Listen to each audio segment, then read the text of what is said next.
Wie fügt sich die Europacity eigentlich in das Umfeld ein? Ist die Europacity ein Fremdkörper inmitten gewachsener Kieze? Oder gibt es Verbindungen? Welche Auswirkungen wird die Europacity auf die umliegenden Gegenden haben? Eine Idee dazu kann man bekommen, wenn man sich die westlich der Bahngleise gelegene Lehrterstraße in Moabit anschaut. Ein gewachsener Kiez mit einer Mischung an historischen und zunehmend auch modernen Gebäuden, der starken Veränderungen unterworfen ist, mit der Gefahr der Gentrifizierung. Dort ist, in Sichtweise, auch eine Art Vorposten der Europacity entstanden. Zumindest wirkt es so. Zu Beginn aber nochmal ein Blick auf eine Karte Berlins von 1877, auf der man sehr schön erkennen kann, wie das Gebiet früher militärisch und durch Eisenbahnnutzungen geprägt war. Im ersten Video zur Europacity bin ich ja schon ausführlicher darauf eingegangen, daher schauen wir uns nur den Bereich Lehrter Straße genauer an. Links von der Lehrter Straße sind die Ulanen-Kaserne und natürlich der große Exerzierplatz zu sehen. Rechts von der Lehrter Straße das Zellengefängnis und der Lehrter Betriebsbahnhof. Wir kommen darauf noch im Einzelnen zurück. Unsere Tour starten wir im Norden mit einem Blick auf das Bahnareal Richtung Europacity, mit Brücken für die Fernbahn und die zukünftige S-Bahn. Ganz hinten ist der Hauptbahnhof zu erkennen und etwas rechts der Fritz Tower, den wir uns noch genauer anschauen werden. Die Lehrter Straße umfasst 75 Hausnummern. Sie erhielt ihren Namen nach dem Lehrter Bahnhof, der im Jahr 1871 in Betrieb genommen worden war. Dienstwohnungen für Eisenbahnangestellte gab es hier schon früh und Anfang des 20. Jahrhunderts wurden auch Mietshäuser errichtet. Etliche der Gründerzeitbauten kann man auf der rechten Seite sehen. Links sind in den 1990er Jahren Neubauten im sozialen Wohnungsbau entstanden, ein Teil davon inzwischen privatisiert.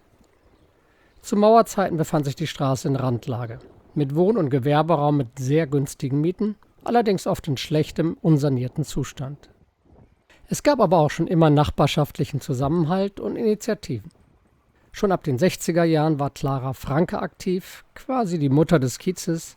Nach ihr ist eine neue Seitenstraße benannt worden. Und seit 1989 gibt es einen sehr regen Betroffenenrat der Straße. Ein Beispiel für die Initiativen ist die Kulturfabrik Moabit, zurzeit eingerüstet, da das unter Denkmalschutz stehende Gebäude gerade grundsaniert wird. Das Fabrik- und Lagerhaus war 1911 für den Wertheim-Konzert erbaut worden. Es wurden Fleischkonserven für die Heeresverwaltung und Backwaren produziert. Später war es hier eine Keksfabrik. Zwischen 1976 und 1991 dämmerte das Gebäude vor sich hin, Fenster und Türen im Erdgeschoss waren zugemauert. 1991 schließlich durfte das Gebäude nach Verhandlungen mit dem Berliner Senat wieder genutzt werden, als Kulturfabrik Moabit. Künstler, Anwohner und Studenten organisierten sich in mehreren Vereinen. Was 1991 als einfache Idee begonnen hatte, hat sich aus eigener Kraft zu Moabits einzigem soziokulturellen Kulturhaus mit Theater, Kino, Konzerten, Café und pädagogischer Betreuung für ansässige Kinder und Jugendliche entwickelt. Seit 1991 als gemeinnütziger Verein geführt, sind hier etwa 150 ehrenamtliche und 40 hauptamtliche Mitarbeiter tätig. Daneben der Clara Franke Spielplatz. Er wurde Anfang der 1990er Jahre von den Anwohnerinnen mit ihren Kindern selbst gebaut, nachdem Clara Franke eine Demonstration der Kinder organisiert hatte, als Wolfgang Nagel, der damalige Bausenator, vor Ort war. Die Kinder riefen laut: „Wir wollen Spielplatz, wir wollen Spielplatz." Nagel erwiderte: „Ihr kriegt einen Spielplatz, ihr kriegt einen Spielplatz." Für die provisorische Herrichtung des Spielplatzes wurden 10.000 D-Mark aus Städtebaufördermitteln bereitgestellt. Noch im Jahr der Fertigstellung des Spielplatzes stellte sich allerdings heraus, dass der Boden verseucht war. Der Spielplatz wurde gesperrt, alles wurde wieder abgeräumt und in den folgenden Jahren wurde der Spielplatz mehrfach umgestaltet und erweitert. Der heutige Zustand geht auf das Jahr 2013 zurück. Von hier aus auch der Blick hinüber zur Europacity. Zwei völlig verschiedene Welten.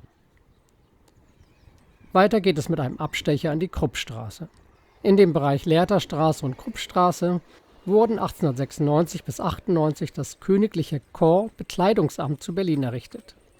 Das Heeresbekleidungsamt bestand aus Werkstätten mit Maschinenbetrieb für Schneider und Schuster, einem Wohn- und Verwaltungsgebäude und einer Kaserne für die Handwerker. Erhalten war nach dem Krieg nur das Familienwohnhaus, das Kleiderlager und die Schneiderei. Die unverputzten Backsteingebäude, auch die Einfriedung mit Pfeilerportalen und einem Pförtnerhäuschen sind im Stil der norddeutschen Renaissance gestaltet. In den 1970er und 1980er Jahren konnten die Räume wegen der primitiven Ausstattung nur schwer vermietet werden. Es zogen Künstler und Handwerker ein. Die Mieten der Lagerräume ohne Elektrizität waren günstig, aber die Nutzer mussten alle notwendigen Installationen selbst vornehmen. Als ehemaliges Militärgelände gehörten die Grundstücke dem Bund und wurden von der Oberfinanzdirektion vermietet und im Jahr 2000 verkauft. Die in den Gebäuden des Heeresbekleidungsamtes arbeitenden Architekten, Künstler und Handwerker hatten sich als Verein Werkhof-Lehrterstraße 57 zusammengetan und mit Beteiligung von Investoren konnte das Areal im Rahmen des Höchstpreisverfahrens erworben werden. Die Investoren gingen allerdings pleite, eine Bank übernahm. Am Ende konnten Freunde oder Bekannte der verbliebenen Eigentümer die Grundstücke bei einer Zwangsversteigerung kaufen. Die Bestandsgebäude wurden, wie man sehen kann, aufgestockt und dort, wo im Zweiten Weltkrieg 3 Gebäude durch Bomben zerstört wurden, durfte neu gebaut werden. Das benachbarte glänzende Gebäude stammt von dem Architekturbüro Sauerbruch-Hatten. Ein internationales Büro für Architektur, Städtebau und Gestaltung, das 1989 von Louisa Hatten und Matthias Sauerbruch in London gegründet wurde und heute in Berlin auf diesem Areal ansässig ist. Ca. 120 Architekten, Gestalter, Techniker, Modellbauer und Verwaltungsfachleute sind hier beschäftigt.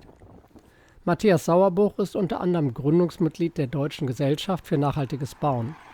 Im ersten Teil zur Europacity hatte ich ja einige Gebäude genannt, die das höchste Gütesiegel Platin von dieser Non-Profit-Organisation erhalten haben.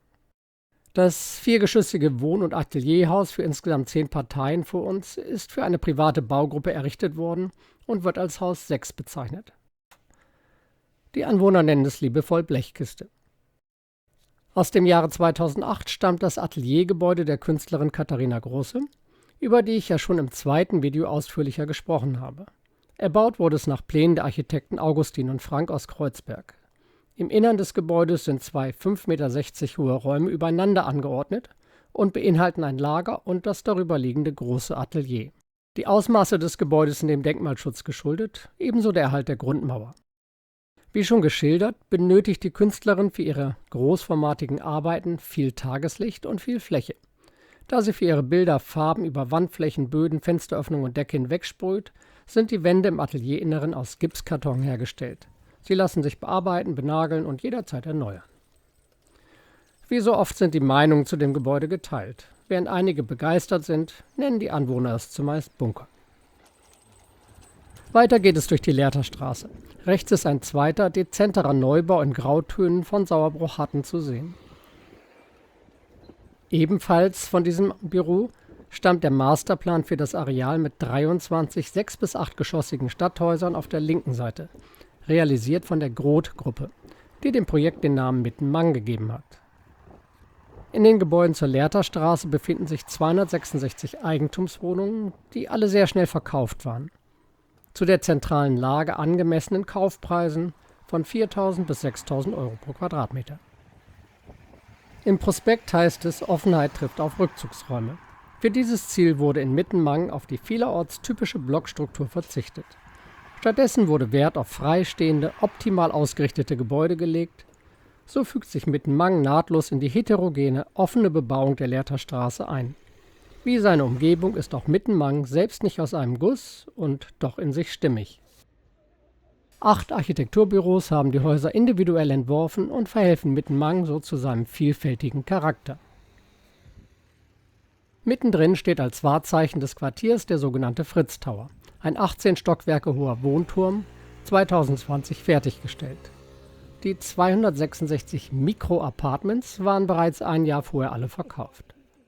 Dazu schreiben die Groth-Gruppe und der Vermarkter JLL: Durchdachte Grundrisse und attraktive Gemeinschaftsflächen haben wesentlich zu diesem Erfolg beigetragen. Jede der 22 bis 47 Quadratmeter großen Einheiten ist mit hochwertigen Möbeln und einer Kitchenette ausgestattet, sodass die Bewohner sich vor Einzug um nichts kümmern müssen. Ein Concierge, ein Coworking Space, ein Bistro und ein hauseigenes Fitnessstudio komplementieren den besonderen Service im 18-stöckigen Fritz Tower. Die Lage im Quartier Mittenmang, nur wenige Gehminuten vom Berliner Hauptbahnhof entfernt, macht den Fritz Tower zu einem perfekten Wohnsitz für Pendler oder Projektmitarbeiter, die eine besonders zentrale Lage schätzen. Das nennt man dann löffelfertig. Zu den Käufern der Mikroapartments gehörten sowohl deutsche als auch internationale Privatpersonen und Anleger. Die Verkaufspreise lagen zwischen 140.000 und 310.000 Euro. Die Apartments sind also 24 bis maximal 47 Quadratmeter klein, komplett möbliert, mit hotelähnlichen Annehmlichkeiten, aber ohne Balkon oder Terrasse. Das gehört zum Konzept. Niemand soll sich hier dauerhaft einrichten. Eine spezielle Hausverwaltung kümmert sich um die Einhaltung der Wohnregeln. Die Mietverträge laufen mindestens ein halbes Jahr, höchstens 2 Jahre. Temporäres Wohnen für Unternehmer, Forscher, Manager und Berlin-Fans als Zweitwohnung oder eben zur Miete. Ursprünglich wurde mal vom Studentenwohnhaus hier gesprochen. Damit waren aber wohl nur Studenten aus wohlhabendem Elternhaus gemeint, bei Monatsmieten von 800 bis 1500 Euro. Die Apartments gelten als legale Alternative zu Ferienwohnungen. Um nicht in Konflikt mit dem Berliner Zweckentfremdungsverbot zu kommen, gibt es eben die Mindestmietzeit von einem halben Jahr. Der städtische Apartmentanbieter Berlinovo vermietet sogar schon ab einem Monat. Denn verboten ist laut Zweckentfremdungsgesetz nur die tage- oder wochenweise Vermietung an Gäste. Der 57 Meter aufragende Fritzturm hat eine goldene Außenhaut aus Keramikplatten zu bieten. Und die Fenster reflektieren die vorbeifahrenden Züge sehr schön. Am nördlichen Ende des Areals gibt es auch 158 Sozialwohnungen mit Fördermitteln errichtet und von der städtischen Wohnungsbaugesellschaft DGWO übernommen. Im weiteren Sinne kann man dieses Areal zum Entwicklungsgebiet Europacity hinzuzählen. Später wird auch mal eine Fußgängerbrücke über die Gleise diesen Vorposten mit der Europacity verbinden. 1031 Wohnungen auf einer Fläche von 5 Fußballfeldern klingt eigentlich viel, aber darunter sind eben die 266 Mikroapartments und 2 weitere Gebäude, das mit der roten Fassade direkt neben dem Turm und das langgestreckte gelbe Gebäude weiter hinten, werden ebenfalls nicht normal vermietet. In den 94 Wohnungen werden 266 sogenannte Co-Living-Zimmer von der Medici Living GmbH vermarktet. Das Prinzip ist dasselbe wie bei Coworking Spaces. Nur, dass man statt eines Schreibtisches eben ein Co-Living-Zimmer auf Zeit mietet. Küche, Bad und eventuell weitere Gemeinschaftsräume teilen sich die Bewohnerinnen ähnlich wie eine Wohngemeinschaft. Nur haben sie keinen Einfluss darauf, mit wem sie zusammenwohnen. Die Gemeinschaft wird als Lifestyle vermarktet, vermietet wahlweise an junge Berufsanfängerinnen, Studierende oder alle, die dringend Wohnraum suchen und die Preise zahlen können. 720 Euro für 15 Quadratmeter. Schönes neues Wohnen. Mir ist aufgefallen, dass in dem kurzen Zeitraum, als ich hier gefilmt habe, erstaunlich viele Essenslieferanten vorbeigefahren sind. Richtung Bahngelände sieht es noch etwas wüst aus, aber in den kommenden 3 Jahren soll auf einer Fläche von etwa 4 Hektar hier der Döberitzer Grünzug realisiert werden, benannt nach der Döberitzer Straße. Voraussichtlich im Frühjahr 2022 werden die Bauarbeiten beginnen. Die Fertigstellung des Grünzuges ist für 2024 geplant. Mit seiner zentralen Lage soll der Döberitzer Grünzug als Nord-Süd-Grünverbindung den Hauptbahnhof mit den nördlich liegenden Stadtquartieren Moabits und des Weddings als alternative Wegeverbindung zur Lehrter Straße vernetzen, heißt es dazu von der verantwortlichen Grün Berlin GmbH. Ebenso soll der Park in der Europacity mit Moabit verbunden werden. Die gewachsenen ökologischen Strukturen sollen erhalten, weiterentwickelt und ergänzt werden. Neben Aufenthaltsflächen sollen Spielplätze, Biotop- und Vegetationsflächen sowie Lebensraum für geschützte Arten entstehen. Vorgesehen ist auch Platz zum Skaten und Basketballspielen, ein Aussichtshügel und viele Grasflächen zum Picknicken und Verweilen. Vorbei an den Mietwohnungen geht es durch die Clara-Franke-Straße zurück zur Lehrter Straße. Auf den Grundstücken gegenüber steht die 1898 bis 1900 errichtete Militärarrestanstalt mit Verwaltungstrakt und Zellengebäude und einem mit Verbindungsgang angeschlossenen Gerichtsgebäude für das Oberkriegsgericht des Gouvernements Berlin, das Gardekorps und das 2. Armeekorps. Auf die über 100-jährige Geschichte des Gefängnisses mit spektakulären Fluchtaktionen gehe ich im nächsten Video ein. Ebenso darauf, wie das ehemalige Exerzierfeld heute genutzt wird, was aus dem preußischen Zellengefängnis geworden ist und warum es schräg gegenüber vom Hauptbahnhof noch eine Kleingartenkolonie gibt. Vielen Dank fürs Zuschauen. Wie immer freue ich mich über Kommentare, ein Abonnement und Weiterempfehlungen. Bis zum nächsten Video.